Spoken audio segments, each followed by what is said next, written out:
Hello बच्चों, स्वागत है आपका एक डिस्काउंट के बहुत ही महत्वपूर्ण प्रश्न के साथ। यहाँ पर बात करने वाले हैं, इसकी ट्रिक देखेंगे। यहाँ पर क्वेश्चन लिखा है कि 8,000 रुपये की लागत वाली एक वस्तु का अंकित मूल्य 11,200 रुपये है।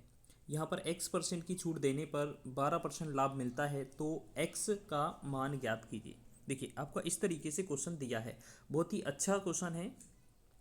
अगर आप इसे सॉल्व करेंगे तो आपको करना कैसे है, बहुत ही शानदार तरीके से आपको करना क्या है।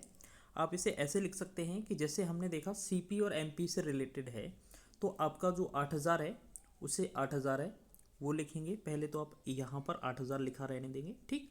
अब ये हमारा क्या है, ये हमारा सीपी है, मान लेते हैं क्रय मूल्य, ठीक है। ये हमारा या जो हमने वस्तु खरीदी है, लेकिन बोला क्या है, इस वस्तु का अंकित मूल्य 11,200 रुपये है। 11,200 का मतलब है ये छपा मूल्य है, तो ये 11,000 कितना है, 11,200 रुपये, ठीक।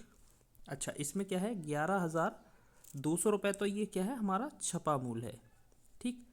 इस पर बोला जा रहा है हमें कि हमें 12% का लाभ प्राप्त होता है, तो ये 100 में 12 जोड़ा गया होगा, यानी कि ये 112 का वैल्यू प्राप्त ही दिया होगा।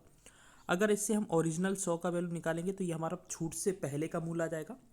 112 से 112 कट जाएगा तो यहाँ पर 100 आएगा। 100 का 100 में जब गुणा करेंगे तो ये बनेगा 10,000, ठीक।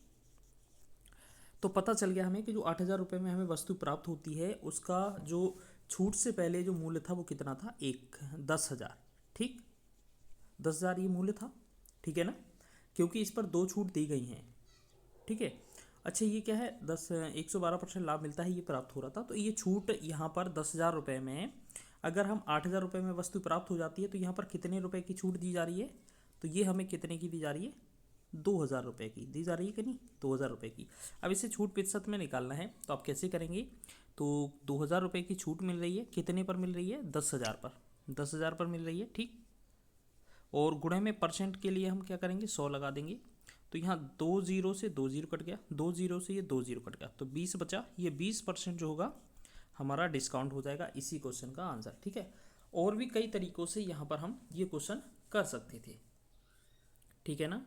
तो ये जो क्वेश्चन है वो हम कई तरीक़ों से कर सकते थे।